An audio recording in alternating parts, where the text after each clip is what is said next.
We simply can't trust the Chinese government to protect the human person. They haven't. They don't. That's not why they exist. And so, interestingly, what I see in this AI challenge, the opportunity in the challenge, is in microcosm this fight with China.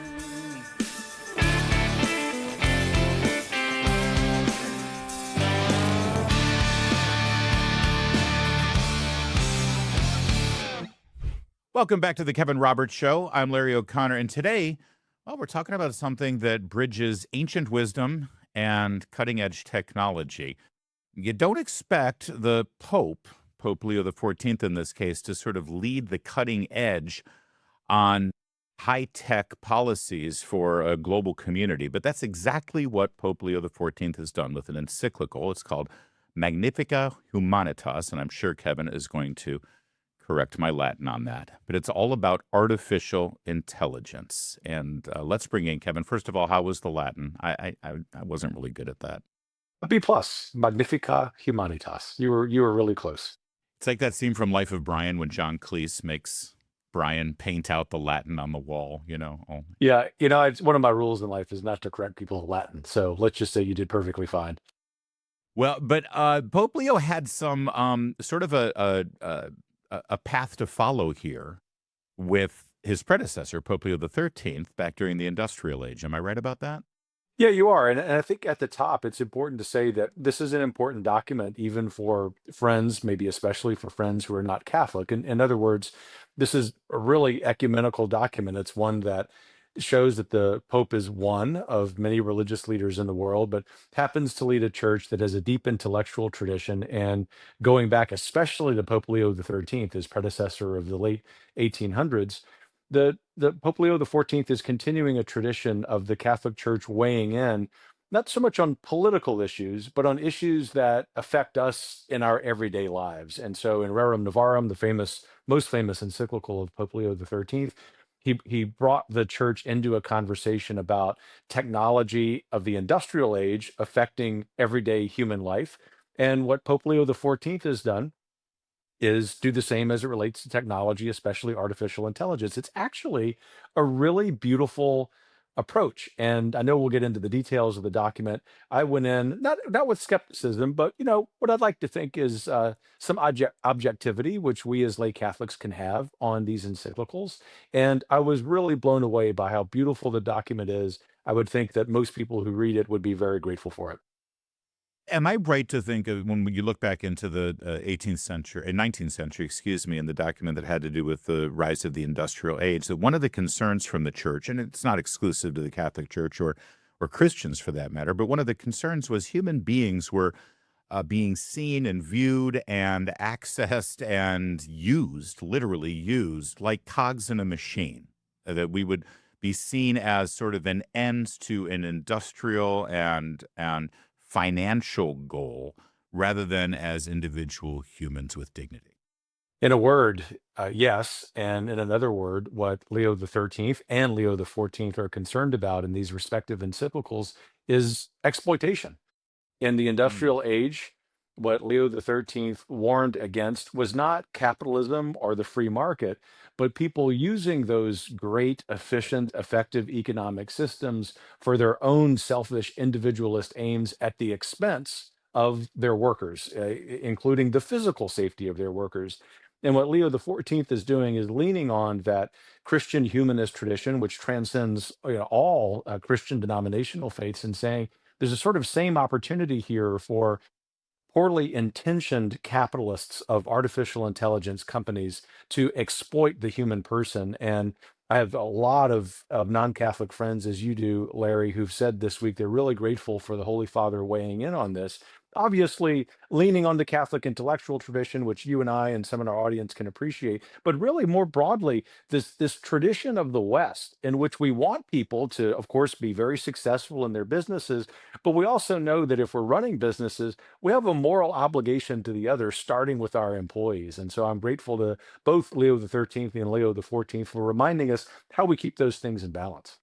Well, I think it's also impressive, Kevin, that the Vatican, in ancient political infrastructure there, somehow they came up with this really articulate, really concise, and rather understandable policy, integrating human dignity and some of these guardrails, ethical guardrails, I think we're all looking for with AI, and formulated it into a coherent policy where, here in the US, China, they don't care about an ethical policy, but the EU, they're all still wrestling with it and trying to figure it out. And the Vatican sort of cut straight through and said, "Yeah, listen, this is what we believe." That's impressive that they worked that efficiently and figured it out.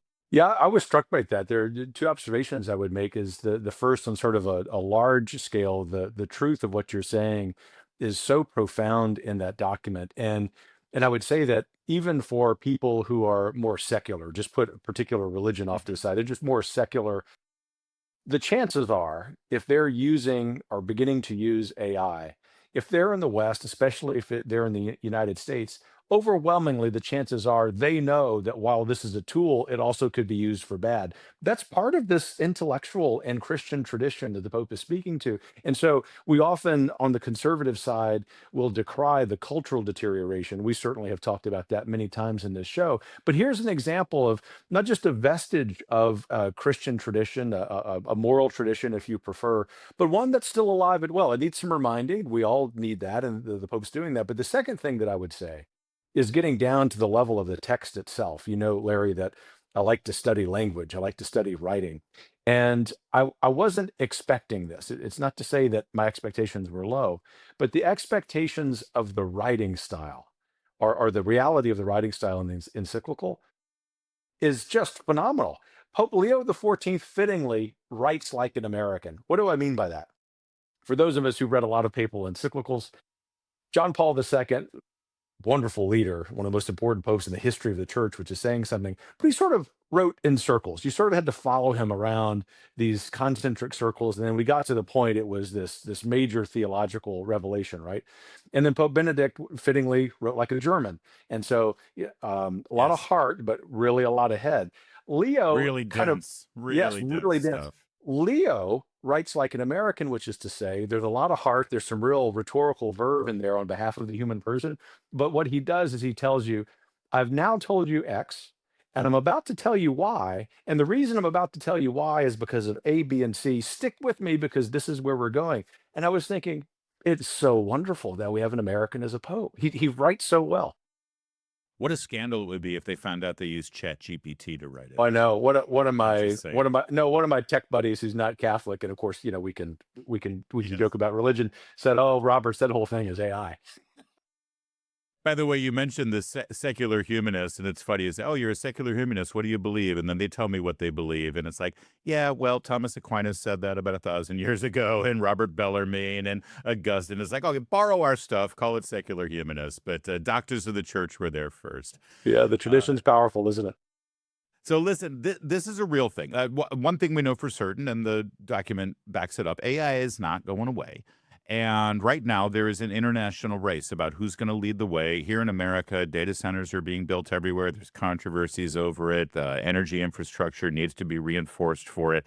We don't want China to take the lead on this stuff. So, Kevin, when you look at this moment and you read the Pope's message as this warning where we could be headed and this warning that we should follow. Uh, what do you think right now should be the guiding force of America's pro innovation, but still cautious and ethical approach to AI? Well, the number one goal that our government policy should have is to protect the human person, which is to say that whatever else we do to foster innovation in AI, and we would be very supportive of policies that do that at Heritage, the number one goal is to make sure that we use government for one of its key purposes, in addition to protecting our and advancing our natural rights, to protect us ourselves. And AI, to state the obvious, left unfettered, can do that. And I just have to say, and the Pope touches on this, we know at Heritage that there are at least a few AI oriented companies that simply don't care about the human person. They are all in on these projects of transhumanism and posthumanism, which the Holy Father touches on. But the second thing that's really important geopolitically is that we strike that balance where we're able to foster more innovation so that the Chinese don't lap us. And this isn't just about the great power play, the geopolitical power play between China and the United States, which we've discussed. It's important the United States win that, but it's also important because of the first point. We simply can't trust the Chinese government to protect the human person. They haven't, they don't. That's not why they exist. And so, interestingly, what I see in this AI challenge, the opportunity in the challenge, is in microcosm this fight with China. Hopefully, not something that ever becomes a hot war, something that culturally, politically, economically we can win. And I have to tell you, I think, well, I know that the Trump Vance administration is trying to get this right. I know they're trying to. And I think that they're about 60 or 70% of the way there. They've probably been a little on the side of fostering innovation and not thinking too much about the human person. What we're trying to do at Heritage, under the leadership of my great friend and colleague, Dr. Jay Richards, is help the administration and policymakers at Congress strike that balance. Interestingly, Larry, very much in the way the Pope said it, not because he's Catholic, not because it's a quote unquote Catholic idea that happens to be very helpful because so many policymakers will pay attention, but because it's the right thing to do. I also found a very American through line in some of the warnings that the Pope had here in this encyclical, having to do with AI becoming a tool of surveillance, invading privacy, of domination that the state can use over the individual. He also talked a lot about subsidiarity, which it's a concept within the church about how best to govern local parishes and dioceses versus Rome. But in a way, is it fair to say that that's sort of like what at Heritage or what we conservatives in America would look at as more federalism, like let the states decide, let the best decisions for your schools happen in your local school district, not from Washington D.C. Am I translating this properly for our Oh, man, audience? your translation's perfect. In fact, subsidiarity, which is a $10 word, is a beautifully simple I principle. had to look it up. I'll admit it. That's fair. That's fair. It is. I've got to sometimes slow down in order to say it because of the nature of going to Louisiana public schools. But the but it's a very simple concept, which is that the most local, sort of lowest unit in government decides. And so, for example, if you live in a neighborhood and there's a homeowners association, hopefully they're not running roughshod over you. In the best case scenario, they're going to handle those most local concerns. It's interesting as it relates to the American governmental system of federalism is that subsidiarity is the underlying principle. Our founders didn't cite it explicitly in the Mhm. Constitutional Convention, but we know that most of them had read Robert Bellarmine, Reformation era, counter Reformation era Jesuit thinker, whose influence on the American founding is profound on this very issue. Other thinkers, of course, deserve credit for that, like Montesquieu, for the nature of the branches of government and the levels of government. But subsidiarity really is sort of the heart of what we understand in the United States, and that is if you can diffuse power, if you can have power shared by multiple levels, then it's going to be harder and harder and harder for one of those units of power to run roughshod over the individual. So that fits in perfectly with Heritage's longtime position on most government powers and decisions and how it affects people's and impacts people's lives. How does that translate to Heritage's position, though, with regard to technology? Because is it feasible to have sort of local and non-centralized control over technology policies and AI policies? And then do you have a patchwork going on? Do you know what I mean? How do you Totally. envision that? Yeah, in a lot of ways, as you were saying that, even though you didn't state this explicitly, that could be a very fair and legitimate devil's advocate question, right? Which is to say, okay, Roberts, if you and Heritage believe so much in subsidiarity and federalism, why would you call for the federal government to play a regulatory role in There you artificial go. intelligence? And that's because the principle of subsidiarity says the lowest unit of government of authority possible address a problem. Well, guess what? There are certain problems, certain issues, immigration, war, where it can't be the local government, it can't be the state government. By definition, by necessity, it has to be the federal government. And we at Heritage believe that artificial intelligence and tech policy generally rise to that level, not just because of the nature of interstate commerce, it's almost by necessity that the federal government would have to be the regulatory power, but also because it's very important to remember we're conservatives and not libertarians. We don't just want small government, period. We want small government that fosters a belief in the human person and healthy communities and families, as we've discussed. And that means it has to protect the moral order. Because unfettered AI is a direct threat to the moral order, the government has to step in. Can I take a step back and just ask a bigger No, picture you can't. question? Sorry. I hear some of the proponents of AI, and these are people who are getting very, very wealthy off of AI. They're trying to sell it to me in a way that, frankly, isn't very appealing to me, but I can see how it is appealing to some people, which is, hold on, guys, I can see a future where you won't have to work anymore. You'll just get your payout from the government to pay for whatever you need. You don't have to work because the machines will do all the work for you, and it'll just be nirvana. And frankly, that sounds like hell to me because I enjoy what I do. But that's going to be enticing to some people. Is that actually a bad thing? Are they going to be able to sell that idea to people? And is it a reality that that could be our future? Well, they're probably going to be able to sell it to some people, but I think good old common sense is going to prevail here. And it's going to prevail because what we understand when someone says that is we're going to lose not just our ability to work, what I might even call our right to work, a natural right to work. The Pope almost uses that language in later in the document. But the most important thing that we're going to lose is the human dignity we get from our work.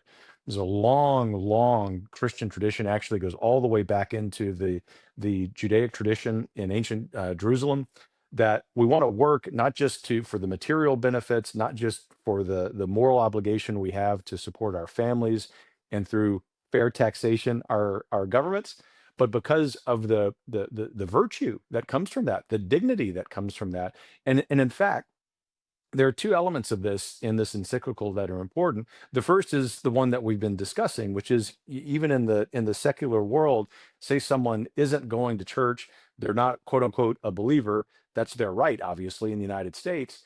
They still get dignity from their work. And so we want to make sure that AI isn't replacing that. But the second thing is the dignity of work is the sort of theological spiritual thrust of Rerum Novarum in the 1890s, written by Leo XIII. It's on those grounds more than anything else, more than an indictment of exploiting others because of capitalism or the free market, that Leo XIII says we have to be wary of technology and make sure that it is a tool for the purposes of enhancing human dignity rather than a tool that is used against it. It's actually a very beautiful tradition that is one of continuity over these 135 years.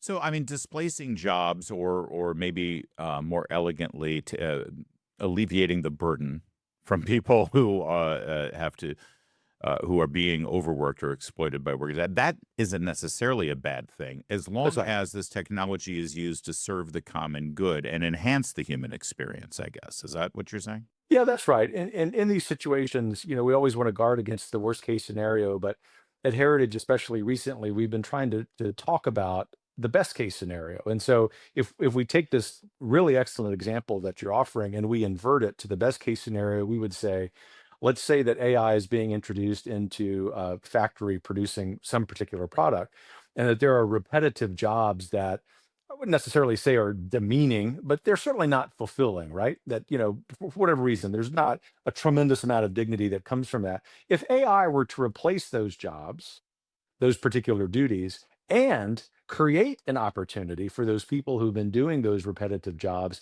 to do something that is more creative, more interesting, and that's what they desire to do. That's where they're going to be fulfilled. Man, this could be a really best case scenario. My aforementioned friend and colleague Jay Richards believes wholeheartedly that's what's going to happen more than the worst case scenario.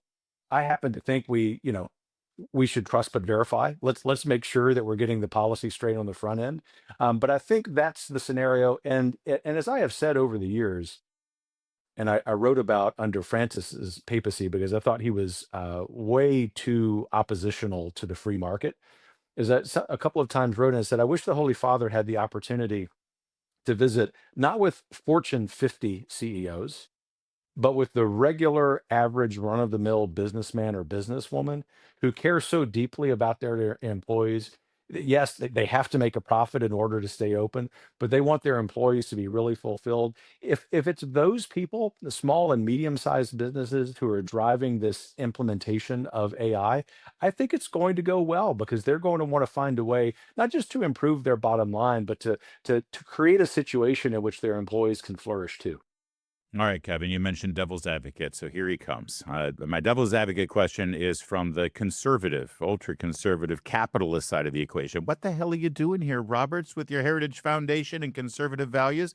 If I own a business and AI can help me make more money without spending as much on salaries, and I can create my widgets faster and cheaper, and I can take it to the free market, who are you to tell me that I can't use AI to do that? Leave me alone. It's a free market. It's a free country.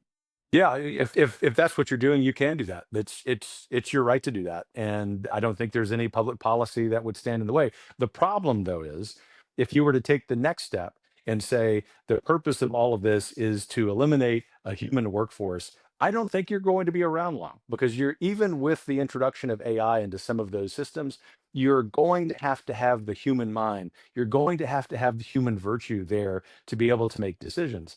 When we're talking about regulation, that scenario isn't really the scenario that we're worried about. Although I would caution someone, and I would do it privately, not through public policy, to avoid doing that for the sake of the longevity of their business. What we're talking about is the explicit desire of some of the largest AI developers, some of the largest AI corporations to develop the transhuman or post-human brain. That's where the government has to step in.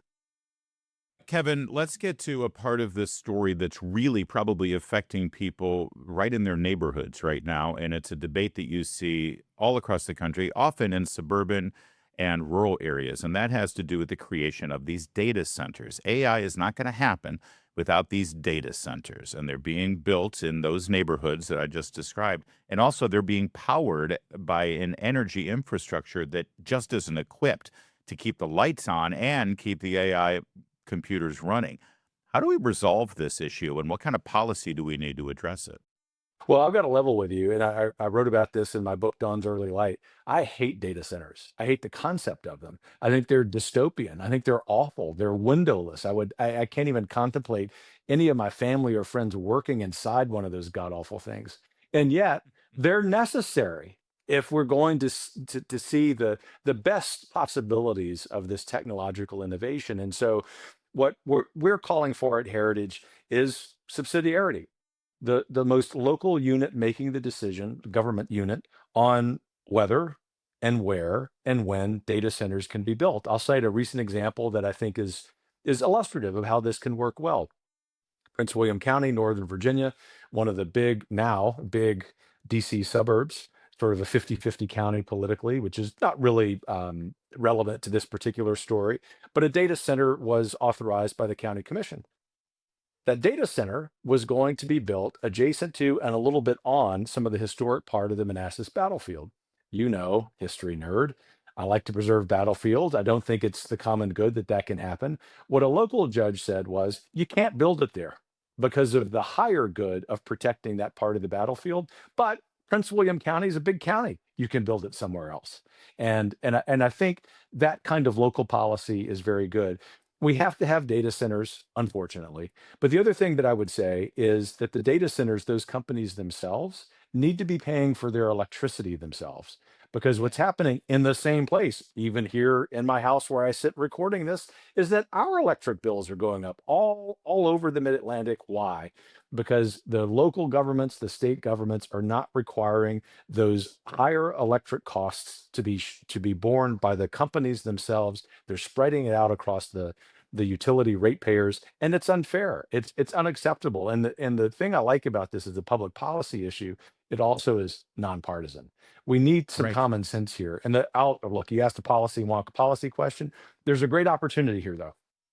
We've been big advocates for decades at Heritage of nuclear power.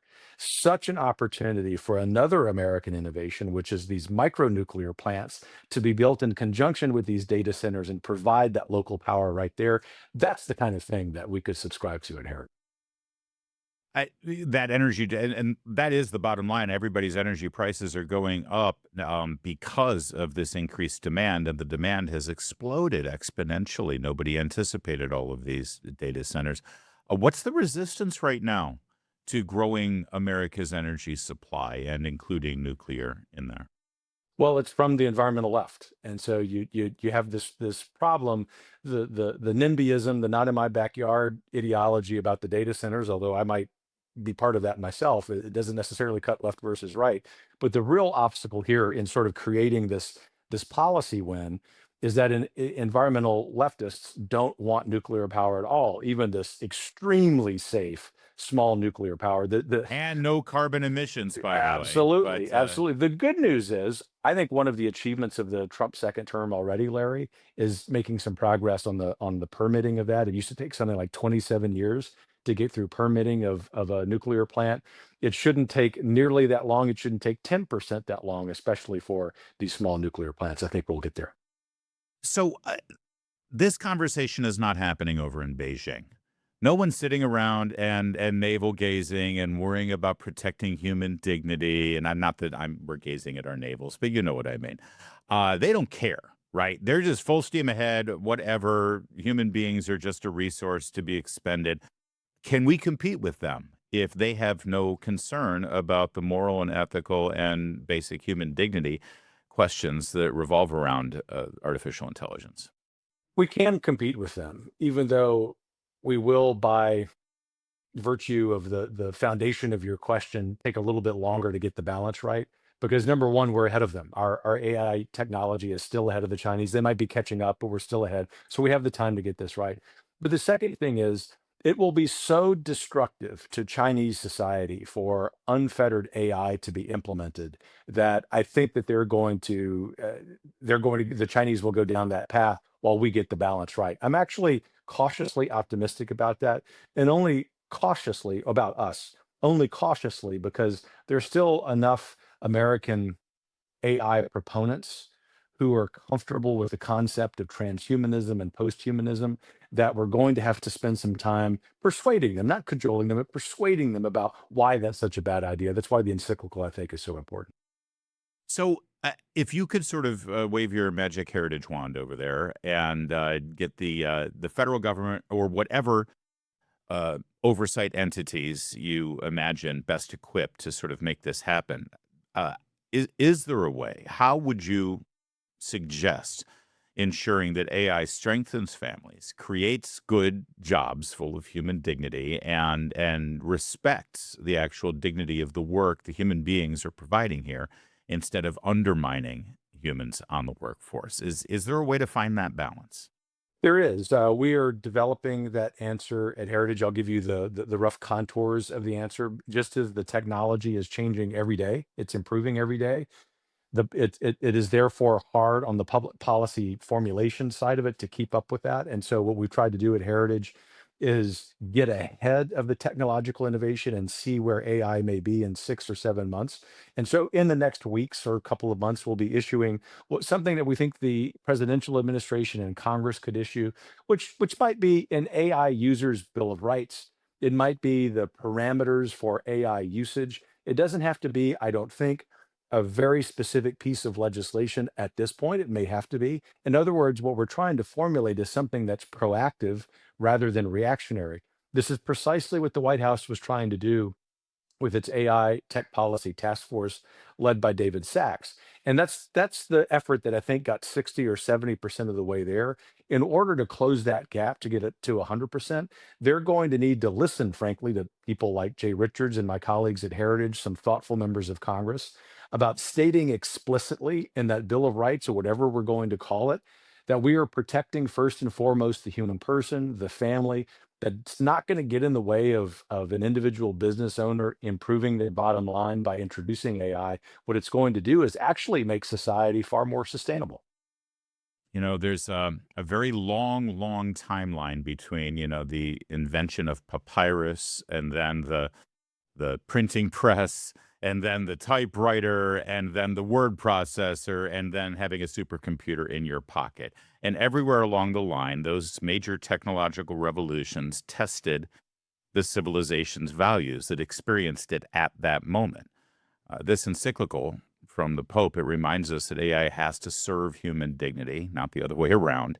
And the work over at Heritage shows that America can lead the world in building the infrastructure to make that possible. So I guess the final question is, if you could, give us a vision 10 years from now. If we can find that balance between human dignity and restraining AI, yet allowing AI to flourish, what do things look like 10 years from now with that kind of responsible AI leadership from America? Bottom line up front is that 10 years from now, AI will have improved our quality of life without endangering the dignity of the human person. And so the way that might look in daily life is advances in efficiency in routine tasks, whether that's cooking, cleaning in our house, driving. We're already seeing the advent of that without the real nefarious, and I use that word intentionally, nefarious aims of some of the AI developers to replace the human conscience. That's the precise thing we have to guard against. It's the United States of America. We are imperfect, but we are a good people. We always have been. And I am so grateful, not just for my colleagues, but a lot of thoughtful people actually across the political spectrum about this, Larry. I think we're going to get it right. And I think we're going to get it right soon. And because we're going to get it right on a technology that is as important as the advent of papyrus, as the printing press, as the internet, it's going to be one of the reasons that we see the end of the threat of the Chinese Communist Party to the world. That would be quite a bonus 10 years from now, too. I still want my flying Jetsons car, Kevin. I was promised a I flying do too. Jetsons car. And I wanted to date Judy as well, but you don't always get what you want. All right, coming up on our next episode of the Kevin Roberts Show, we're going to keep our sights on Europe. We're going to move a little north of Rome, though. We're going to look at the continent at large and ask a rather challenging and disturbing question. Are we witnessing the Islamic takeover of Western civilization? That provocative topic next week, right here on the Kevin Roberts Show.